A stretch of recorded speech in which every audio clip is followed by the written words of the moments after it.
العليم. أما بعد فأعوذ بالله من الشيطان الرجيم. بسم الله الرحمن الرحيم. لقد من الله على المؤمنين إذ بعث فيهم رسولا من أنفسهم صدق الله العظيم. وقال النبي صلى الله عليه وسلم كنت نبيا وآدم بين الماء والطين أو كما قال صلی اللہ علیہ وسلم. حضور آئے تو سر آفرینش پا گئی دنیا، اندھیروں سے نکل کر روشنی میں آ گئی دنیا.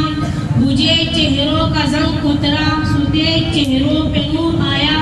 حضور آئے تو انسانوں کو جینے کا شعور آیا.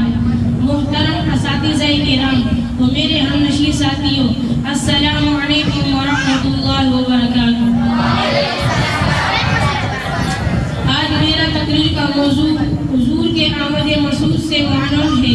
سامعین گرامی، تاریخ کے اوراق پلٹیے اور دیکھیے اس دنیا میں حضور کے آمد سے قبل کیا تھا. ظلم ہی ظلم تھا، کفر و شرک کا راج تھا. ہر طرف ویرانی ہی ویرانی تھی، حکومت شیطانی تھی.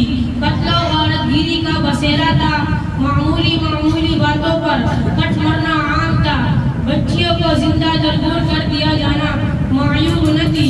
عورت حیوانوں کی سی زندگی بسر کرنے پر مجبور تھی.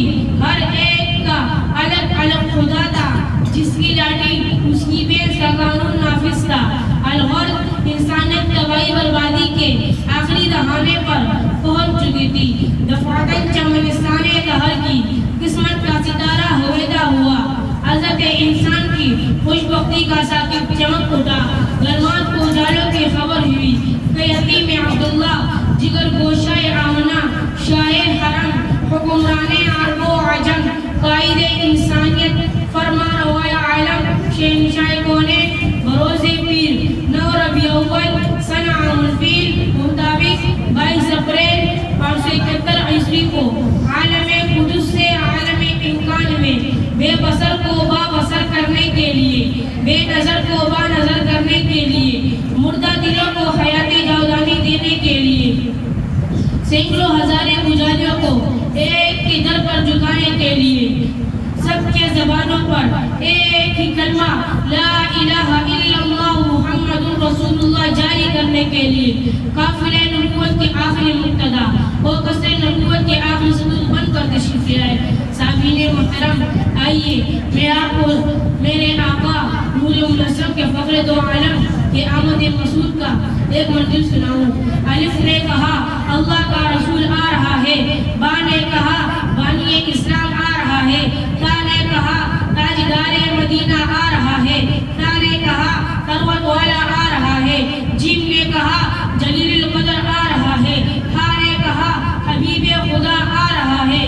خا نے کہا خاتم النبیین آ رہا ہے. دال نے کہا دو جہاں کا والی آ رہا ہے. دال نے کہا ذالک الکتاب کہنے والا آ رہا ہے. را نے کہا رحمت للعالمین آ رہا ہے. زا نے کہا زمانے کا امام آ رہا ہے. سین نے کہا ساقی کوثر آ رہا ہے. شین نے کہا شافی محشر آ رہا ہے. صاد نے کہا صادق و امین آ رہا ہے. ضاد نے کہا غیبوں کا